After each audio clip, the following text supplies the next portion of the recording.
Queridos adolescentes de todo o Brasil, mais uma vez com vocês em nossa lição para adolescentes. Hoje com dois convidados também, assim como foi na semana passada. Hoje novamente conosco o Vitor, que já esteve conosco em semanas passadas. E também temos conosco a Paulinha Vicente, que está aqui com a gente. E eles disseram que vão fazer um monte de perguntas para mim, mas eu também vou fazer um monte de perguntas para eles. Então vai dar tudo certo. Nesta ocasião, estaremos estudando a lição 3, tá? Nós já passamos a lição 1 com vocês, a lição 2 e agora a lição 3, um amigo santo e perfeito. O texto fala a respeito de um Deus que não há ninguém semelhante a ele, um Deus que é majestoso, que é cheio de santidade, que é glorioso. Esse é o nosso Deus, é um Deus cheio de maravilhas. E nós, ao estarmos obscurecidos pelo pecado, foi comprometida a imagem de Deus na nossa vida. E é sobre essa questão que vamos estudar hoje.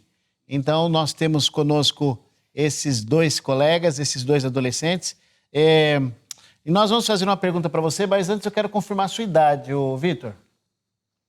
Então, eu tenho 13 anos. Muito bem. E você, Paulinha? Eu tenho 16 anos.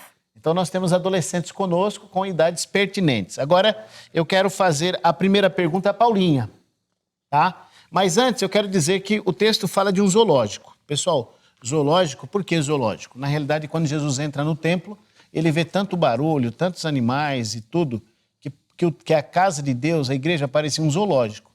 E devido a isto, o autor dessa lição fez questão de colocar a ideia um zoológico dentro do templo, certo?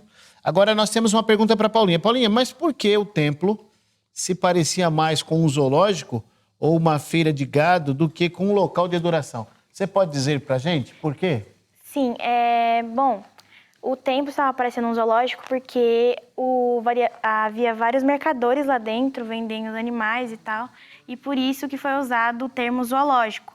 Mas lá estava parecendo um zoológico porque, primeiramente, vinha várias pessoas de vários lugares para a festa que haveria no santuário, e várias pessoas vinham e não tinham como trazer animais, e os mercadores achavam meio fácil de conseguir dinheiro e começaram a vender animais lá no templo. Poxa vida, então era uma confusão. Era uma bagunça. Então, veja, Vitor, dentro desse contexto, perceba que não tinha como estabelecer um clima de reverência ali dentro do templo. E Jesus, quando chegou, ele logo percebeu. Agora, na pergunta 2, é dito assim, como esse tráfico prejudicava os fiéis dentro do templo? Havia um prejuízo espiritual em toda essa comoção, essas coisas ligadas a esse barulho e tantos animais? Imagina como era barulhento aquele templo. Diga aí pra gente.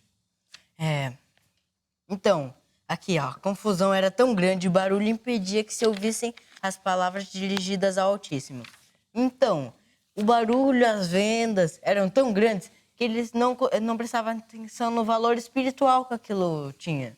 Então, lá tinha tanto barulho que eles nem percebiam, nem ouviam o que havia sido falado. Interessante.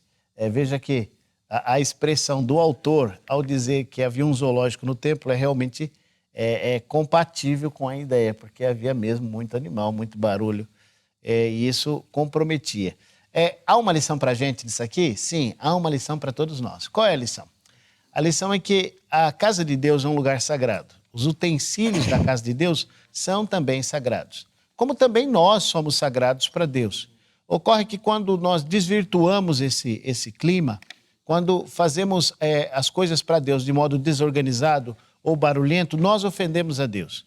E isso estava comprometendo, como disse o Vitor, o ambiente do templo.